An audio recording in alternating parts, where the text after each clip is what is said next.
बोलने का अवसर दिया, उसके लिए बहुत बहुत धन्यवाद। माननीय मुख्यमंत्री भजनलाल शर्मा जी ने बजट के अंदर जो पुलिस विभाग के लिए, जो पुलिस के लोगों को सुविधा देने के लिए, पुलिस की नौकरी उपलब्ध कराने के लिए जो निर्णय लिए, मैं उनको बहुत बहुत धन्यवाद देता हूं सभापति महोदय। और आपके ध्यान में होगा, अभय कमांड के माध्यम से एक बहुत बड़ी योजना हम लोग लेकर आए, जिसके माध्यम से लोगों को लॉ एंड ऑर्डर में सुविधा का सामना करना पड़ेगा और सुविधा मिलेगी। और आगामी वर्ष में 3,500 पुलिस के पद सृजित किए जाएंगे। ये एक बहुत बड़ा निर्णय है सभापति महोदय। और पुलिस के वाहनों को रिप्लेसमेंट पर 500 वाहन उपलब्ध कराए जाएंगे। इतनी बड़ी संख्या में कभी भी किसी सरकार ने पुलिस को इतने साधन उपलब्ध नहीं कराए। सभापति महोदय, 100 करोड़ का प्रावधान पुलिस के भवन निर्माण के लिए, कंप्यूटर के लिए, कैमरों के लिए भी रखा गया। इसके लिए भी माननीय मुख्यमंत्री जी को मैं धन्यवाद देता हूं। सभापति महोदय, सरकार बनने के बाद सबसे पहला जो निर्णय लिया, इस प्रदेश से अवैध मादक पदार्थों की जो तस्करी होती है, उस तस्करी को रोकने का हम काम करेंगे। क्योंकि उसमें हमारे युवा बॉर्डर से लगते हुए क्षेत्र के अंदर, तो सभापति महोदय यह स्थिति है कि पिछले 5 सालों में 20 साल से लेकर और 35 साल का 80% युवा नशा करने लगा है। सभापति महोदय, हमने उसमें एक बड़ी कार्रवाई करते हुए कुल 6,082 मुकदमे दर्ज किए और उसमें हीरोइन पकड़ी हमने 50 किलो, स्मैक पकड़ी 5 किलो 384 ग्राम और चरस पकड़ी 888 किलो। सभापति महोदय, इसके पीछे हमारी मंशा थी, हमारे देश का युवा सुरक्षित हो, हमारे देश का युवाओं को नशे की लत से दूर रखा जाए। सभापति महोदय, मैं जो आपके सामने ये विषय रखना चाहता हूं, प्लीज सदस्य ये विषय समझाइए, सीनियर है, किसी सरकार बार खड़े होकर कहेंगे, उधर से भी खड़े होंगे। ये विषय बोल रहा है किसी सरकार का या किसी व्यक्ति का नहीं है सभापति महोदय। ये विषय युवाओं के जीवन से जुड़ा हुआ विषय है सभापति महोदय। ये इस सदन को राजस्थान की 8 करोड़ जनता देख रही है और उनको यह भी आभास हो रहा है, इस गंभीर विषय पर चर्चा हो रही है और कौन सा दल इसमें कितनी भागीदारी निभा रहा है।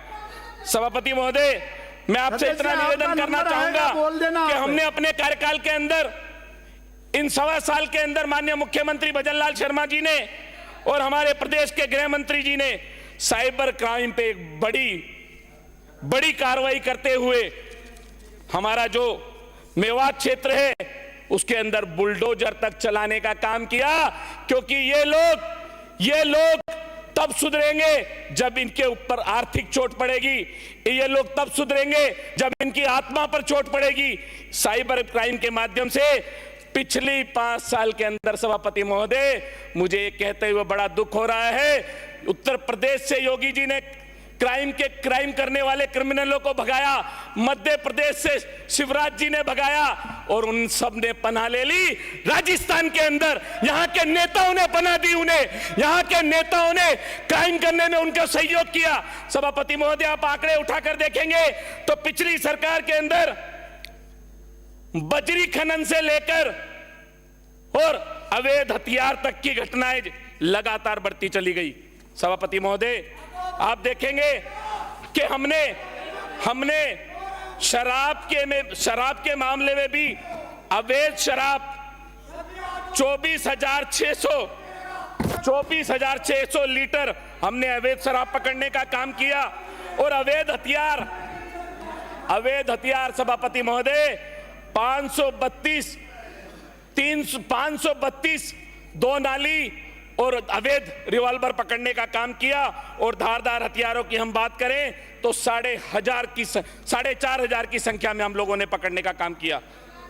सभापति महोदय, मैं तो आप लोगों से इतना निवेदन करना चाहता हूं, एक और हमारे मुख्यमंत्री क्राइम को खत्म करने की बात कर रहे हैं।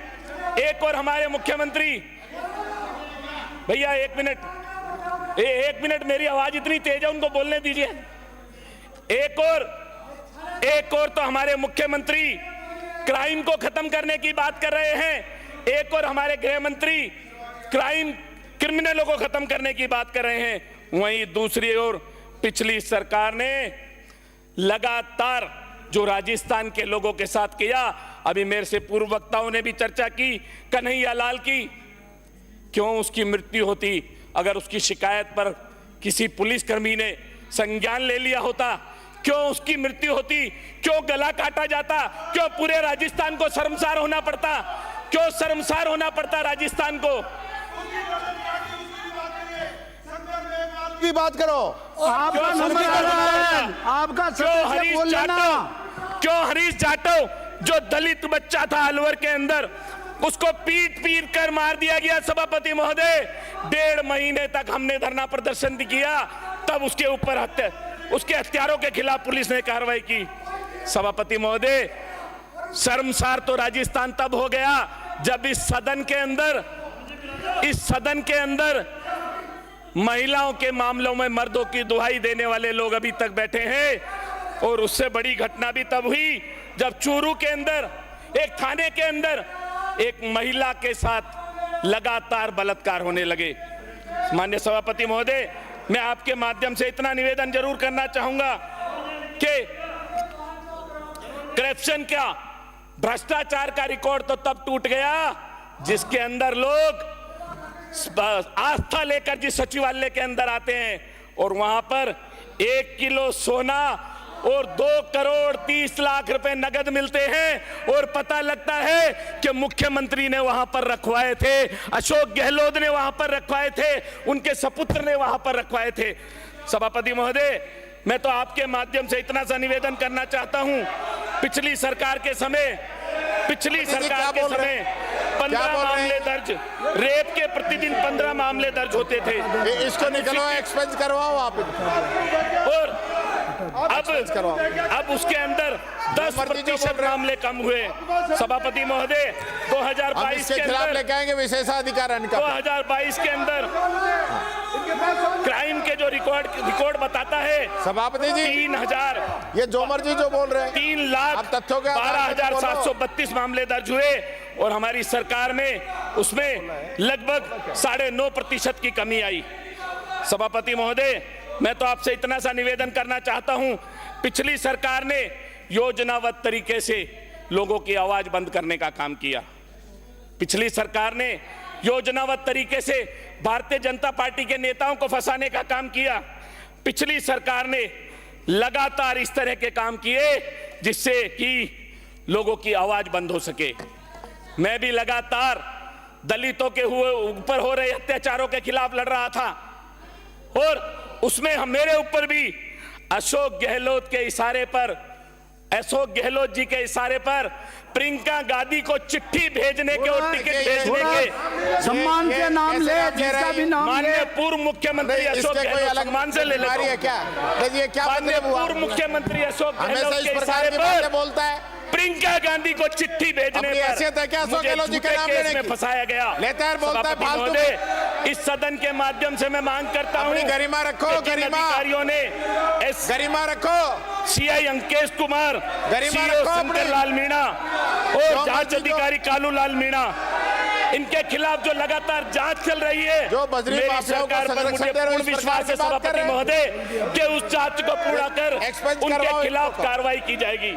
माननीय सभापति महोदय, मैं तो आपके माध्यम से इतना निवेदन करना चाहता हूं, कैसे डिलीट की सभापति जी, मैं डिलीट तो कराओ आपके इसका। माध्यम से इतना निवेदन करना चाहता हूं, मेरे साथी नहीं, सभापति जी, बल्कि इस सरकार में सभापति जी, जो दलित लीडर ऑफ ऑपोजिशन है उनको रोकने का भी लगातार प्रयास किया सभापति जी जाता है। एक्सपेंज कराओ इसको। सभापति महोदय, सभापति मैं इतना जी। निवेदन करना चाहता हूँ। श्री पूषाराम सभापति जी महोदय। गोदारा। धन्यवाद सभापति महोदय।